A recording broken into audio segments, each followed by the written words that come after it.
சரண் Krishna YouTube சேனலுக்கு உங்களை அன்புடன் வரவேற்கின்றேன். உங்கள் வாழ்நாளில் உங்களுக்காக குலதெய்வம் இருக்கின்றது என உணர்த்தும் தருணங்கள் என்னென்ன அப்படிங்கிறத பற்றி தான் இந்த வீடியோவில் தெளிவாக நம்ம பார்க்க போகிறோம்.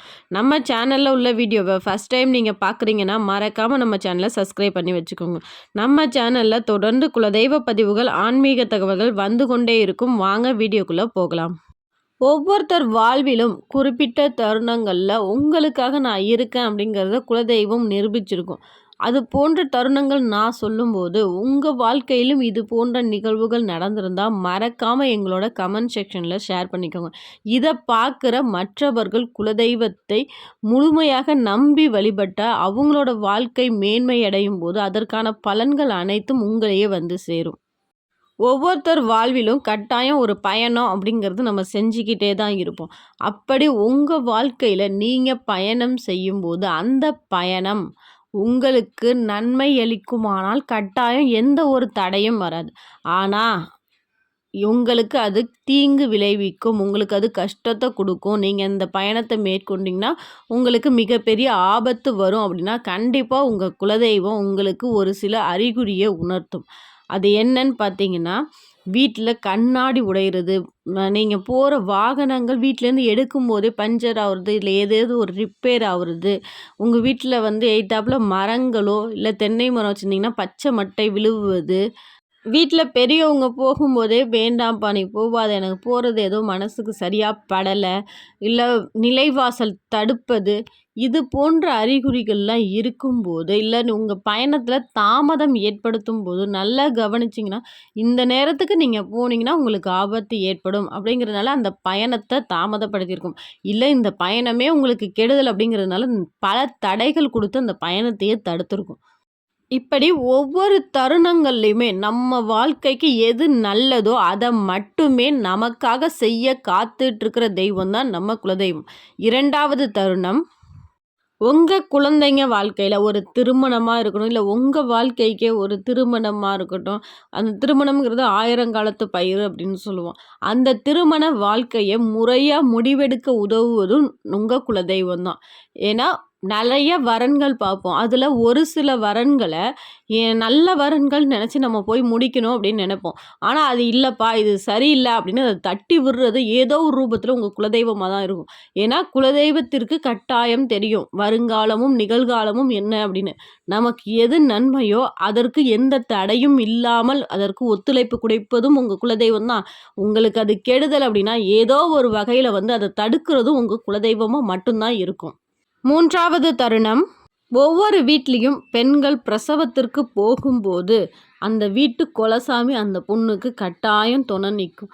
அந்த வீட்டில் பெரியவங்க பிரசவ வலியோட ஒரு பொண்ணு போகும்போது நெத்தியில் குலசாமி துணுற வச்சு, அப்பா குலசாமி நீ தாயா என் பிள்ளைக்கு காவல், அரே ஒரு உயிராக இருக்கிறத ஈருயிராக நல்லபடியாக பிரித்து கொடுத்துரு சாமி அப்படின்னு சொல்லி நம்ம வீட்டில் உள்ளவங்க எல்லாரும் வேண்டிக்கிட்டு அந்த குலசாமி துணுற நெத்தியில் பூசும்போது அந்த பொண்ணுக்கு கண்டிப்பாக ஒரு தைரியம் வரும்.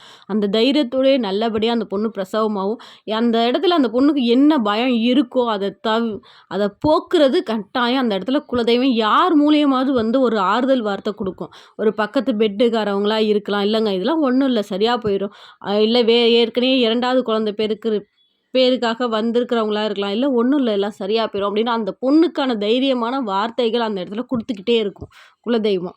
நான்காவது தருணம், ஒரு குலதெய்வத்தை மனதார வேண்டுற குல மக்கள் யாராக இருந்தாலும் சரி அந்த குலதெய்வம் அவங்கள ஒரு இக்கட்டான நிலைமையில போய் சிக்கி தவிக்கிற ஒரு சூழ்நிலை கட்டாயம் கொண்டு வராது. உதாரணத்துக்கு சொல்லணும் அப்படின்னா ஒரு பண தேவையாக இருக்கலாம், இல்லை ஒரு பொருளாதார ரீதியாக ஏதோ ஒரு பிரச்சனை அவங்களுக்கு வருதுன்னா அதை முன்கூட்டியே, இப்போ ஒன்றும் இல்லை அவங்க வீட்டில் உள்ள அப்பா அம்மாவுக்கோ யாருக்கோ உடம்பு சரியில்லை, உடம்பு சரியாமல் போக போகுது அப்படின்னாலும் அவங்களுக்கு எங்கேருந்தோ வர வேண்டிய பணமாக இருக்கலாம், இல்லை லோன் பணமாக இருக்கும், முன்னாடியே வந்துடும். என்னடா அது நம்ம லோனுக்கு ரொம்ப நாளாக எல்லோரும் லோனுக்கு அலைஞ்சிட்டு இருக்காங்க, நமக்கு இவ்வளோ சீக்கிரம் லோன்லாம் வந்துருச்சு, சரி போ வியாபாரத்துக்கு 5 லட்சம் எடுத்துக்குவோம், இது ஒரு 5 லட்சம் சேவிங்காக இருக்கட்டும் பார்த்துக்கலாம் அப்படின்னு இருக்கும்போது அப்போ தான் வீட்டில் உள்ளவங்களுக்கு உடம்பு சரியாமல் போகும். சரி அடுத்தவங்கள்ட்ட போய் கை நீட்டாத அளவுக்கு அந்த பணத்தை வச்சு சிக்கனமாக அவங்களையும் சரி பண்ண முடியும், வியாபாரத்தையும் மேம்படுத்த முடியும். இப்படி ஒவ்வொரு தருணங்கள்லையுமே குலதெய்வம் நமக்கு என்ன தேவை, நம்ம பிள்ளை எப்படி சந்தோஷமாக வாழும், வர கஷ்டங்களை நம்ம பிள்ளை எப்படியெல்லாம் தாங்கி நிற்கும் அப்படிங்கிறத ஒவ்வொரு தருணங்கள்லையும் நமக்காக யோசித்து நமக்காக ஓடி வர்ற ஒரே உயிர் தெய்வம் அப்படின்னா நம்ம குலதெய்வமாக மட்டும்தான் இருக்க முடியும்.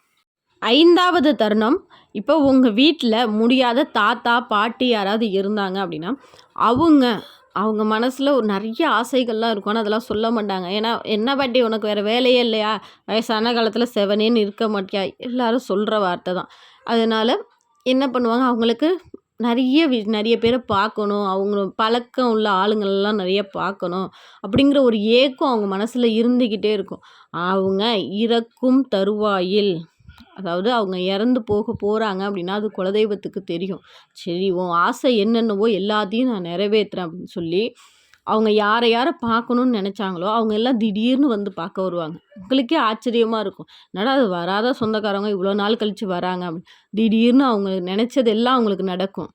அவங்க அந்த மனசில் யாரை பார்க்கணும், யாரை பார்த்தா நம்ம சந்தோஷப்படுவோம்னு நினைப்பாங்களோ அத்தனை பேரும் வந்து பார்ப்பாங்க. ஏன்னா குலதெய்வத்திற்கு நம்ம மட்டும் குழந்தைங்க கிடையாது, வயசானவங்களும் அவங்க தான் மூத்த குழந்தைங்க. அவங்களையும் சந்தோஷமாக வச்சுக்கிறதுக்கும் அவங்க ஆயுள் காலம் முடியும் போதும் அவங்கள சந்தோஷமாக வச்சுக்கிறது கண்டிப்பாக குலதெய்வத்தால் மட்டும்தான் முடியும்.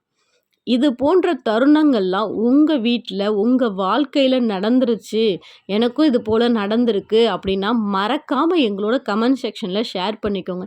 ஏன்னா இன்னமுமே நிறைய பேர் குலதெய்வத்தை முறையாக வணங்காமல் இருக்காங்க. நீங்கள் போடுற கமெண்ட்ஸ் எல்லாம் பார்த்து அவங்க சரி நமக்கும் குலதெய்வத்தை இருக்குது, நம்மளும் உள்ளன்போட நம்மளும் மனதார நம்ம குலதெய்வத்தை வேண்டுவோம், நம்ம குலதெய்வ கோவிலுக்கு எல்லாத்தையும் செய்வோம், அடிக்கடி போவோம் அப்படின்னு அவங்களும் போக போக கண்டிப்பாக அதற்கான பலன்கள் உங்களையே வந்து சேரும். கண்டிப்பாக இந்த வீடியோ உங்களுக்கு பயனுள்ளதாக இருக்கும் என்ற நம்பிக்கையில் மற்றொரு வீடியோவில் சந்திக்கிறேன். இந்த வீடியோ உங்களுக்கு பிடிச்சிருந்தால் லைக் பண்ணுங்கள், ஷேர் பண்ணுங்கள், மறக்காமல் சப்ஸ்கிரைப் பண்ணுங்கள். சரண் கிருஷ்ணா யூடியூப் சேனல். நன்றி, வணக்கம்.